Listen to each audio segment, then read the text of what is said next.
So again, very good afternoon to all of you. So Good afternoon, sir. good afternoon. Today we are going to perform an experiment of lab, that is structural analysis lab. So if experiment number first we are going to perform in this particular lecture, that is verification of reciprocal theorem of Maxwell. So first, before start this that experiment, first we have to understand the course outcomes after studying this particular subject. What are the course outcome will be there, and what are the knowledge you will get after studying this particular lab subject, that is structure analysis lab. So let's see. So if you see here the course outcomes, which student may aware about it. Structural analysis laboratory will give you a great exposure to understand the theoretical concept in a practical experimental way. You can relate those concepts that we studied in SA1 part as well as SA2 part by performing experimental work into the laboratory, verify their theorems, whether they said the statements are right or wrong according to the practical experiment.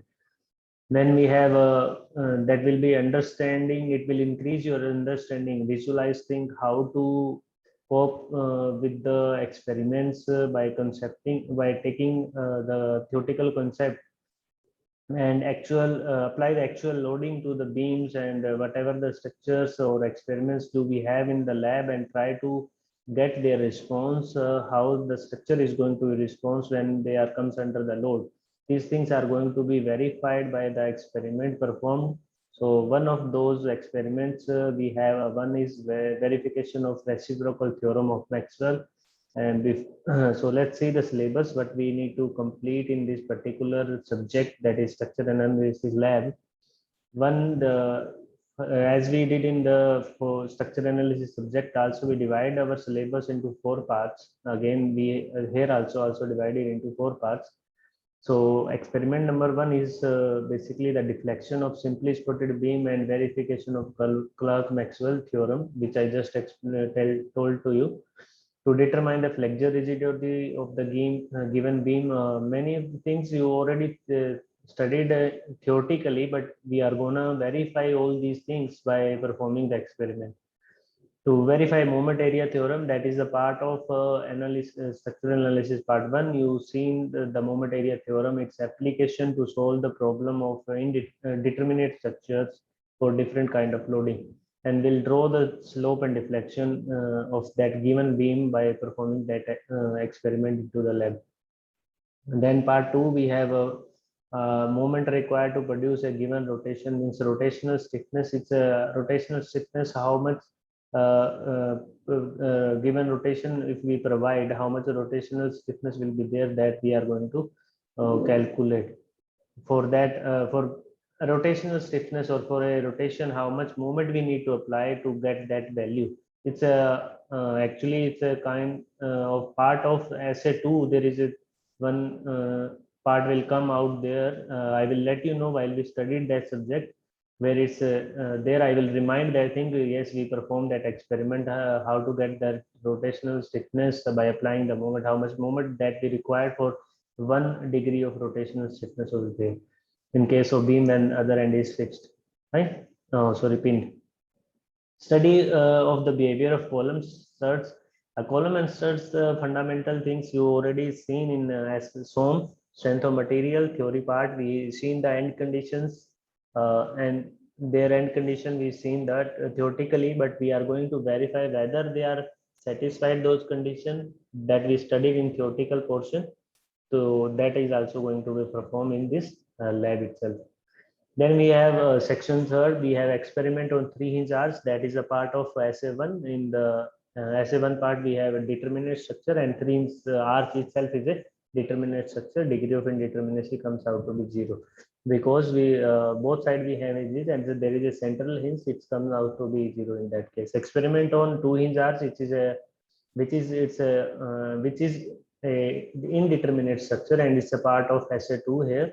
And 8th, that experiment is determinate of deflection of statical determinate pin joint trusses. The trusses of pin jointed trusses, basically we are going to calculate statical their deflection by performing the experiment, how they are gonna deflect when they are comes under the different loads. Maybe any kind of load is there, like we are going to put some weight over the that joint by applying the by hanging by the use the hanger over there, put the weight over hangers, and by that hanger we will see how much deflection is taken place into that particular member.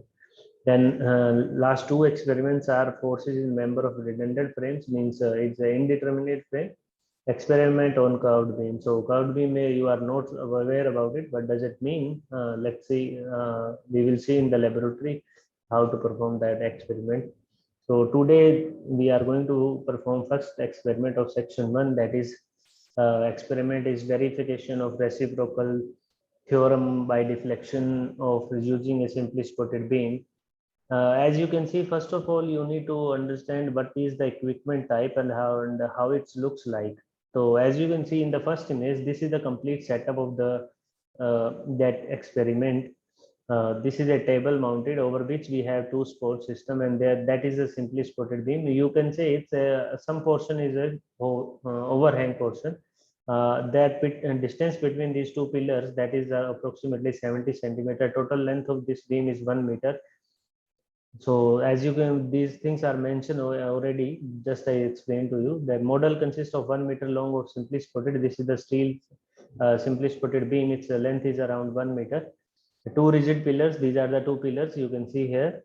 Apart with the 30 centimeter overhang portion, this from there that distance is 30 centimeter on one side.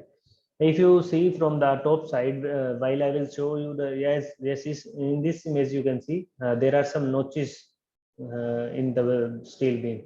There are 10 notches and these are separated by 1.1 meter distance, so that you can calculate. It comes out to be 10 centimeter approx, right?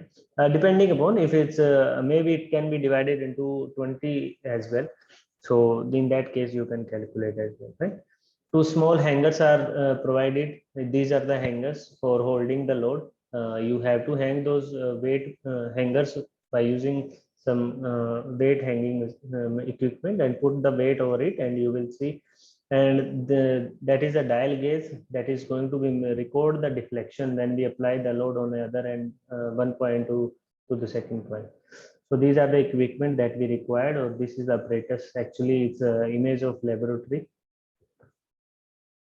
Then let's see what's the statement of Maxwell theorem. First of all, theoretical we are going to see, and then we will see how to let's verify that whether that value theoretically comes out to be same or not. So first of all, what the statement of Maxwell, Clerk-Maxwell theorem is states that deflection of at any point A, if there is any beam, there is a point A at any elastic structure due to load applied P. P load is if you are applied on a point B and there is a deflection at A will be same when we reverse the order. Reverse the order means we are putting the load at A and measure the deflection at B. In that case, deflection at A when the load is applied B will be equal to the when the load at A and deflection at B will be the same. That is the theorem which actually said. I have an animation, you will understand. This is the beam actually that we have in laboratory, and there are the lines which are perpendicular. Basically, you are seeing on your screen are representing the notches, and then we have point A and B, as you can see, and apply the load at A, which what can be the any magnitude, but I just considering here P. Otherwise, in the laboratory, you have to hang the weight over that point. Then we have dial gauge. Put the dial gauge on point B where we need to measure the deflection, and that can be measured by if you apply the load, vice versa. If you see the visual, I think you can imagine yourself when this load is applied over it, it's going to be deflect like this. It will comes out to be top upside. Yes or no? It's like it's going to be deflect like this only, na? From this load, it's going to be deflect downward, and from there it will be this portion, overhang portion will comes out to be upside. Yes. Yes, sir. And that Yes, reading sir. is recorded in dial gauge. Fine. You have to make it perfectly zero, or otherwise you can note it initially reading, whatever it is and note reading after the applying the load, and that is nothing but whatever the value is coming. Suppose 10 mm it coming, or 0.12 mm coming, whatever, then you have to reverse the order. You have to measure the deflection at point A, same load you have to place at B. Let's see how. Same being, point A and B remain same, but now load is transferred where we are measuring the deflection at initially, then the load at A, and measure the deflection at A, and that value will come same. That is a statement actually. I hope this animation make you understand what I'm meaning. Yes or no? Yes, Yes, sir. sir. So let's see the video now, how to perform the experiment. So this is the apparatus for verification of Clerk-Maxwell theorem. So this is our pillars, pillar 1, and we have, this is the beam. As you can see, there are the notches which I'm just talking about. They are divided into 5 centimeter in this beam. Otherwise, it can be a 10 as well. This is the second support, and this is the portion of overhang. I think it's clearly visible to all. Yes, sir. Yes, sir. Now you have, take any point. Suppose I'm taking a fourth point from the hinge side. You have to measure that distance where you are applying the load in the rail. Now hang by the apply the hanger for holding the weight. Now write into the observation sheet distance from pinned end. The load where you are going to apply, that distance you need to put here. Now take any B point. It can be on either side, or wherever you want, you can put that away from the spot that should be there. So measure the read and make it 0. Otherwise, you can note it initially reading whatever it is. That is just a demonstration. Actually, then how to you can put the load. I just put a 1 kg load. Initially reading, you I think you have seen. Now the needle has been moved somewhere else. Let me put some wait a minute. It's clear now. So there is two needles basically. There is a small scale also and one bigger one. So basically, whenever there is a more deflection has been taken place, so we won't able to count the rotation of bigger needle, because it's going to be moved very fast. In that case, we have to use or take help of this small needle, because its one rotation will be equal to its one number only. So whatever the rotation it will take, you have to note down the value of this needle as well, right? If it's suppose it rotates 10 around, and you are not supposed to count that, it means it will start from 0 and it comes to the 10 point. You have to count those number 10, and the least count is of this scale is 0.01 mm, and basically one rotation comes out to be 1 mm only. तो 1 mm के equal इसका first rotation रहेगा, means one digit movement of this 9 to 8 is 1 mm, and one rotation of this bigger needle comes out to be 1 mm only. So that value you need to be verified, or you have to check from the dial gauge. It's a very important thing. So initially the reading was somewhere else, and load at A, that you need to note it down, that I just put 1 kg. Otherwise you can put 2, 3 or whatever. The deflection will comes out according to that. So in our case, its a value comes out to be 0.17 mm. I just measure count from that dial gauge itself. Now there is one thing I want to tell you here. This is the base of the dial gauge. Basically, there is a, you can magnet that is generally, there is a switch also, on and off switch kind of. You have to off once when it's properly sticked over it. On you have to on when you want to stick at one place. Otherwise, it will be moved from one. There will be jerking kind of thing. So when you want to move with this dial gauge from one to the other point, then you have to switch off again. Otherwise, you are cannot take it out directly. It may break your reading or dial gauge something. It will be disturbed basically. Meaning is that you have to switch off first, and then you can easily move it. So now you have to bring that dial gauge to the point where we'll apply the load, and take that load weight, the point where we measure the deflection initially.